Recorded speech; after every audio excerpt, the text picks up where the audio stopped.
కూటమి ప్రభుత్వం అధికారంలోకి వచ్చిన తర్వాత నా మీద వరుసగా కేసులు నమోదవుతున్నాయి. దానిలో భాగంగా ఇప్పటికి దాదాపుగా ఒక 6 కేసులు నమోదయ్యాయి. నిన్న 7వ కేసు ఇంకొకటి నమోదైంది.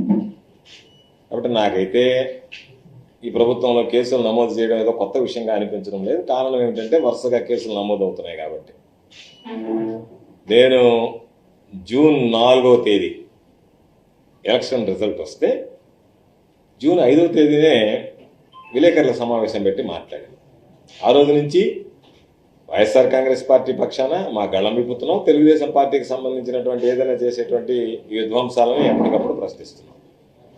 వీళ్ళు ఆలోచన భిన్నంగా ఉంది. అందరితో అనుకున్నట్టుగానే మనం ఏదో టెర్రరైజ్ చేస్తే వీళ్ళు గమ్ముగుండిపోతారు, మాట్లాడకుండా ఉంటారని చెప్పి చిన్న చిన్న కేసులు పెడతా తీవ్రకు వచ్చేటప్పటికి తీవ్రమైనటువంటి కేసులు పెడతామని చెప్పాను. నేను అనేక సందర్భాల్లో కూడా చెప్పాను. కొంతమంది కొన్నిటి మీద సిట్ వేశారు. కేసులకి, అరెస్టులకి, జైళ్ళకి భయపడేటువంటి వాళ్ళం కాదు. కాబట్టి అటువంటి బెదిరింపులకి భయపడేటువంటి ప్రసక్తి ఉండదు. కాబట్టి అన్ని కేసులు కూడా ఏంటి, చంద్రబాబు నాయుడు సూపర్ 6 కింద హామీలు అమలు చేయలేదు. కాబట్టి చంద్రబాబు నాయుడిని జగన్మోహన్ రెడ్డి గారు ఇచ్చినటువంటి జీవోలు జగన్మోహన్ రెడ్డి గారికి చెవు కుట్టాలన్నది. కాబట్టి నువ్వు చేసినటువంటి తప్పులు నేను గాడిద మీద ఊరేగించాలంటే దాని మీద ఒక FIR. బెల్ షాపులు సోమిరెడ్డి దోచుకుంటా ఉంటే షాప్ కొట్టు, డబ్బులు కొట్టు, షాప్ కొట్టు అనుకుంటా. దాన్ని పెడితే అయ్యా నువ్వు డబ్బులు కొట్టు, షాప్ పెట్టు అన్నావు కాబట్టి దాని మీద ఒక FIR నమోదు. పోలీసులు ఈ సమాజంలో భిన్నమైనటువంటి వాళ్ళు, మిగతా వాళ్ళందరూ వేసుకోకుండా అందరూ కాకి ప్యాంటు, కాకి షర్టు, టోపీ పెట్టుకోలేదు. కాబట్టి మీరు ఆ బట్టలు ఇప్పేసి మీరు పసుపు చొక్కా తొడుక్కోండి అంటే దాని మీద 2 కేసులు. మీరు పోలీస్ శాఖను అవమానిస్తారా అని చెప్పానండి. ఇసుక అందటం లేదని ధర్నా చేస్తే దాని మీద ఒక కేసు. కాబట్టి మొత్తం మీద 6 కేసులు నమోదే. నిన్న క్వాలిటీ మైనింగ్కి సంబంధించి ఒక కేసు నా మీద నన్ను చేర్చడం జరిగింది. ఎంత నవ్వు వచ్చిందంటే ఆ కేసు చూసి, ఎంత హాస్యాస్పదమైనటువంటి కేసు అంటే, ఆ కేసులో నా పాత్ర ఏందో తెలుసా పోలీసు వాళ్ళు కనపరిచింది. నాకు సంబంధించినటువంటి నా అనుచరులు చెప్పారంట వాళ్ళకు. ఏమని, గోవర్ధన్ రెడ్డి అన్ని చూసుకుంటాడు మీరు మైనింగ్ చేస్తేనని. నేను చెప్పలే, నాతో కాంట్రాక్ట్ లేదు కదా. కాబట్టి నేను చెప్పాను అంటే సాక్ష్యం ఉండదు, ఆధారం ఉండదు. అందుకని నా అనుచరుడు అంటే దారిని పోయి ఎవడన్నా పోయి గోవర్ధన్ రెడ్డి పని చెప్పాడని చెప్తే వాళ్ళ మీద కేసు నమోదు చేయడానికి సిద్ధపడుతున్నారు. ఎక్కడైనా ఒక సాక్ష్యమో, ఒక ఆధారమో, వాళ్ళ ముఖం నాకు చూడడమో, లేదా వాళ్ళకి సంబంధించినటువంటి ఫోన్ కాంటాక్ట్స్ సమస్తం జల్లెడ పెట్టారు.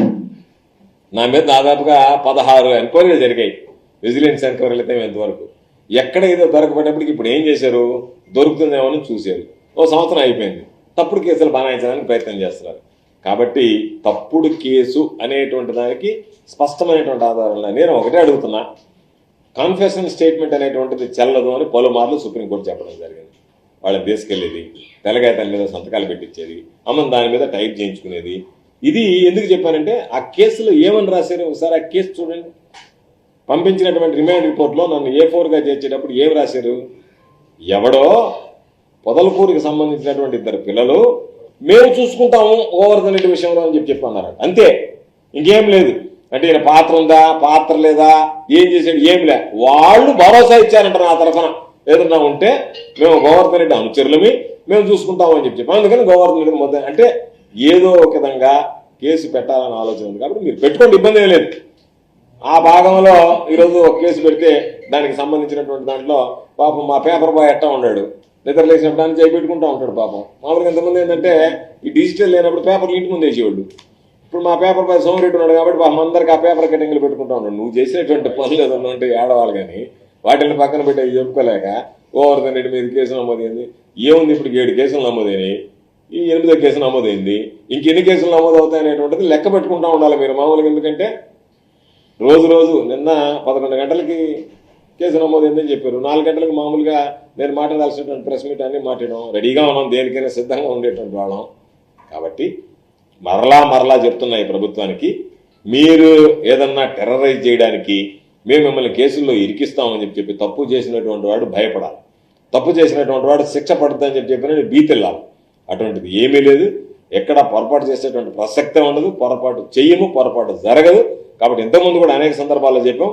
అందుకని వీటికి సిద్ధంగా ఉన్నాం. దేనికైనా సరే ఒకవేళ మహా అంటే మమ్మల్ని ఏదన్నా 4 రోజులు అరెస్ట్ చేయడానికి ఇప్పుడు పాపం పోసాని కృష్ణమురళిని మిగతా వాళ్ళందరినీ వంశీని వాళ్ళని ఏదో ఒక కేసు మీద పెట్టి ఆ కేసు మీద ఈ కేసు మీద పెట్టినట్టుగా రకరకాలైనటువంటి ఇబ్బందులు పెట్టాలని ఆలోచన చేస్తారేమో. ఆ ఉడత బెదిరింపులకు భయపడేటువంటి పిరికి వాళ్ళు ఎవరు లేరు. మేము దేనికైనా సిద్ధపడినటువంటి వాళ్ళం. జగన్మోహన్ రెడ్డి గారి సైనికులం. వైఎస్ఆర్ కాంగ్రెస్ పార్టీలో పదవులు అనుభవించినటువంటి వాళ్ళం. ప్రజలు ఎమ్మెల్యేగా ఇస్తే జగన్మోహన్ రెడ్డి గారు మంత్రిగా ఇచ్చాడు. కాబట్టి మీకు భయపడో ఇంకొకరికి భయపడో ఈ పార్టీకి సంబంధించినటువంటి మా విధానాలు తెలియజేస్తాం, ప్రజల్లోకి మా విధానాలు తీసుకుపోతాం, మీకు సంబంధించినటువంటి అవినీతి అక్రమాలను ప్రశ్నిస్తాం. ఎక్కడా కూడా రాజీ లేనటువంటి పోరాటం చేస్తాం తప్ప ఓయమ్మా నా మీద కేసు పెడతానగానే నేను గమ్మైపోవడమో లేదు మిమ్మల్ని గమ్ముగా ఉండాలి అంటే మీ మీద కేసులు పెట్టాలి. పాపం చాలా మంది చెప్పారు ఈ జిల్లాలో మీరు గమ్ముగా 4 రోజులు ఉండండి, అసలు ఏం కేసులు లేకుండా పోతాయి, ఎందుకు ఉండాలా, దేనికని మీరు కేసులు పెడతారని భయపడి పార్టీకి సంబంధించినటువంటి ద్రోహం చేయడమో పార్టీ యొక్క సిద్ధాంతాలు ప్రజల్లోకి తీసుకుపోవడం ఎందుకు వెనకాడతాం. కాబట్టి ఎక్కడ వెనకాడం. కాబట్టి ఆ కేసు పూర్వాపరాలు ఏంది, ఏమి కేసు పెట్టారనేటువంటిది కూడా మీడియా దానిలో కూడా వెళ్ళాలి. అంటే ఏ విధంగా ముద్దాయం చేశారనేటువంటిది ఆ రిమాండ్ రిపోర్ట్ ఒకవేళ నా దగ్గర కూడా నేను కూడా ఇస్తాను మీకు. దాంట్లో ఒకసారి చూస్తే అసలు ఆ వ్యక్తి యొక్క పాత్ర ఎంత వేగ్గా అంటే దీనికి సంబంధించినటువంటి. కాబట్టి నేను అనేక సందర్భాల్లో మరలా చెప్తున్నా, సిట్లకి, విజిలెన్స్ ఎంక్వైరీలకి, విజిలెన్స్ రిపోర్ట్లకి, పోలీస్ కేసులకి తప్పు చేసినటువంటి వాడు భయపడాలి తప్ప ఇరికిచ్చాలని ఆలోచన చేసేటప్పుడు దేనికైనా భయపడేది ఉండదు. కాబట్టి ఆ ఎంక్వైరీలన్నీ కూడా విచారణలో తేలుతాయి. కాకపోతే ఈరోజు పాపం ఇబ్బంది పడే వాళ్ళంతా ఎవరంటే అధికారులు. ఎవరైతే ఇప్పుడు ఇన్వెస్టిగేషన్ చేస్తున్నారో రేపు వాళ్ళని పిలిచిన తర్వాత వాళ్ళు వాస్తవాలు చెప్పారు అనుకోండి, వీళ్ళు రాయించారు మా చేతి ఈ విధంగా అని చెప్పి పాపం వాళ్ళు ఇబ్బందులు పడేటువంటి పరిస్థితులు ఉంటాయి భవిష్యత్తులో. కాబట్టి ఏటికి కేసులకి వాటన్నిటికీ భయపడం మరలా చెప్తున్నాం. కాబట్టి అన్నిటికీ సిద్ధంగా ఉన్నటువంటి వాళ్ళం, రాజకీయాల్లో స్థితప్రజ్ఞత కలిగినటువంటి వాళ్ళం, వీటన్నిటికీ భయపడేది ఉండదని చెప్పి తెలియజేస్తున్నాం. అందుకే సాధారణంగా ఈ అంశం మీద మాట్లాడడానికి ఇష్టపడలేదు, కానీ మీడియా మిత్రులు కొంతమంది మీ అభిప్రాయాలు చెప్పండి అని చెప్తే అందులో భాగంగా ఈరోజు ఆ కేసుకు సంబంధించినటువంటి పూర్వాపరాలు ఇంతకుముందు ఉన్నటువంటి అన్ని ఒకసారి చూస్తే ఆ కేసులకు సంబంధించి కూడా ఎక్కడ కూడా ఏదో కేసులు పెట్టాలి, భయపెట్టాలి, దాని ద్వారా వీళ్ళని కామ్ డౌన్ చేయాలనేటువంటి ఆలోచన తప్ప ఎక్కడ కనిపించడం లేదు. కాబట్టి మా మీద పెట్టేటువంటి కేసులకి మేము అలవాటు పడిపోయాం వైఎస్ఆర్ కాంగ్రెస్ పార్టీ వాళ్ళం. కాకపోతే పాపం కొంతమంది అంటుంటారు ఇంకా నా దాకా రాలేదని చెప్పి అవి ఒక్కొక్కరికి వంతు వస్తాం. కాబట్టి మాట్లాడే వాళ్ళందరి మీద కేసులు పెడతారు. ఆ కేసులకి అన్నింటికి భయపడం మా గళం. ఒకవేళ మహా అంటే మా ఎన్ని రోజులు అవుతాయి మేము అరెస్ట్ అయ్యి రిమాండ్లో ఉంటే ఆ రిమాండ్లో ఉన్న రోజులు మాట్లాడాం. రిమాండ్లో నుంచి బయటకు రాగానే మళ్ళీ మొదలు పెడతాం. మళ్ళీ మీరు రిమాండ్ చేస్తే మళ్ళీ రిమాండ్కి పోతాం. మళ్ళీ రిమాండ్లో నుంచి బయటకు రాగానే మళ్ళీ మొదలు పెడతాం. మా ఉద్దేశం ఏంది, మీలో ఉన్నటువంటి వ్యతిరేకతని ప్రజల్లోకి తీసుకువెళ్ళాల ప్రధాన ఉద్దేశం. దాన్ని మేము ప్రశ్నిస్తూనే ఉంటాం. తప్పనిసరిగా, ఎందుకంటే న్యాయస్థానాన్ని ఆశ్రయిస్తాం, న్యాయస్థానాల్లో న్యాయం జరుగుతుందనేటువంటి నమ్మకం, విశ్వాసం ఉంది. కాబట్టి ఆ న్యాయస్థానాలకు సంబంధించి కూడా వీళ్ళు ఇచ్చేటువంటి నివేదికలు కానీ న్యాయస్థానాల దగ్గరికి వెళ్ళినప్పుడు వక్రీకరించేటువంటి విధంగా న్యాయస్థానాల మీద విలువ లేదు, న్యాయం మీద మామూలుగా చట్టం మీద గౌరవం లేదు, ఏమి లేనటువంటి. కాబట్టి తప్పనిసరిగా న్యాయస్థానాన్ని ఆశ్రయిస్తాం. ఇప్పటికే నా మీద పెట్టినటువంటి పలు కేసులకు సంబంధించి కూడా క్వాష్ పిటిషన్స్ వేయడం జరిగింది. దీంట్లో కూడా క్వాష్ పిటిషన్ లేదు. 250 కోట్లు జరిగిందా 2500 కోట్లు జరిగిందా అనేటువంటిది బాలాజీ నాయక్ తేల్చాల్సినటువంటిది, మైనింగ్ డిపార్ట్మెంట్ తేల్చాల్సింది. నాకు తెలిసినంత వరకు స్థూలంగా దాంట్లో మైనింగ్ జరగలేదని చెప్పి ఒకసారి ఈ అధికారులు ఇచ్చినటువంటి రిపోర్టు నా దగ్గర ఉంది. జాయింట్ కమిటీ వెళ్ళి జరగలేదని, మళ్ళా ప్రభుత్వం వచ్చిన తర్వాత మళ్ళీ 200 కోట్లు జరిగిందో 250 కోట్లు జరిగిందో ఇచ్చినారని చెప్పి మీడియాలో చూసి నేను.